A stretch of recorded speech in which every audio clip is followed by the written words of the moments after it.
Welcome to your Daily 5 for Thursday, July 11th, 2024.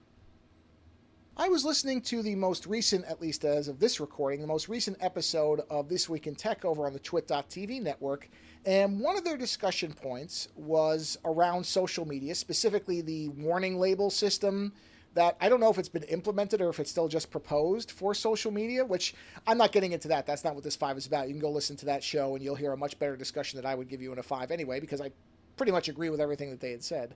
But it reminded me of something I've seen posted on at least the platforms I'm still on. Now, I'm not on all of them. I'm basically on Blue Sky, Twix, Instagram, and depending on whether you count Discord as a social media platform, I really don't, but you could say Discord, but I really consider that more of like a community chat program or platform or whatever. But regardless, that's all I'm really on. Not on Threads. I don't use TikTok. I did 5s about that. They basically shut me out of that.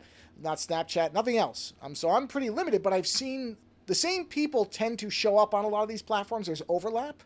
And many of the people that I follow are independent creators, whether it's filmmakers like Len Kabaczynski or photographers like Ann Pruitt or illustrators like, oh boy, I follow so many. Who would I pick out of here? Luke Ridge.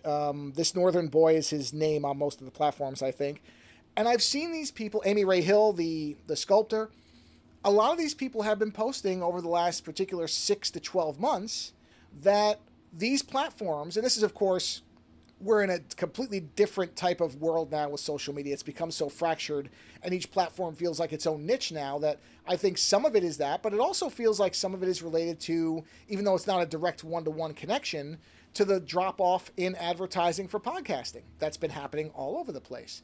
And a lot of these creators have been saying, hey, I'm not seeing nearly the engagement and the returns from posting on all these platforms that I used to. And many of them, because they depend on their creative work as their living, many of them feel compelled to post everywhere, where it's almost a job in itself, where you have to manage different platforms that have different expectations and different types of content that works better, and they have to post on everything, hoping that it might lead to some work. You know, and that, it is really sad. It's actually made me start to have a level of guilt where I don't feel like if I like somebody and I see them post something, I have to stop and repost it and like it. You know, even if I don't really have time to, I feel like it's almost a thing where I feel like I'm damaging them by not doing that because I want to provide whatever exposure I can. It's a weird headspace to be in, but I hate seeing creators under pressure like this, and creators always are. This is the other thing. It's not as if it has ever been really easy for people in creative spaces to make a living. It generally isn't. But it felt like for a while there was a symbiotic relationship between these platforms and the creators, where the creators benefited from the engagement because it brought them sales, and the platforms benefited from the engagement to their users because it showed that they had an active user base and encouraged growth. So it really worked on both ends when, it worked properly. Now it just feels like there isn't, that the users, the creators, aren't getting anything out of the platform anymore. The platforms still get the same thing, but that creators are not seeing the same returns they used to. And it makes me wonder, where do they go? Where do you go after this? Because, there's Patreon, but you have to promote that. Patreon doesn't just suddenly get you an avenue to people. You still have to promote, which is generally social media, where if you're not seeing engagement and people coming over and you're not getting any sales or any, subscriptions from it, again, where else do you go?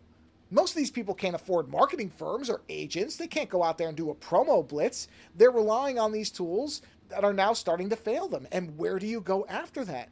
And it really, it makes me really sad. I have to be honest, because I want to see creators doing better, not worse. And I have had an optimism around the internet because of its ability to break all the barriers between creators and the people who enjoy their work for a long time. But when I see this, I'm wondering, is that enough? I don't know. And I don't have an answer. I don't know what comes next. I really thought social media was going to be one of the, and I don't, not necessarily, Twitter or Facebook, but some service like that. And Patreon's probably the closest, but again, it's still relies on a promotional element. And if those tools are gone, or if they're just not working anymore, I don't know what creators do. Like I said, I don't have an answer. Maybe if you have any, but feel free to run them by me. I can't think of one, but I just know I see a lot of this coming up lately, and it bums me out because I want to see creators succeed, and it seems like it's just getting harder for them to do so. Later.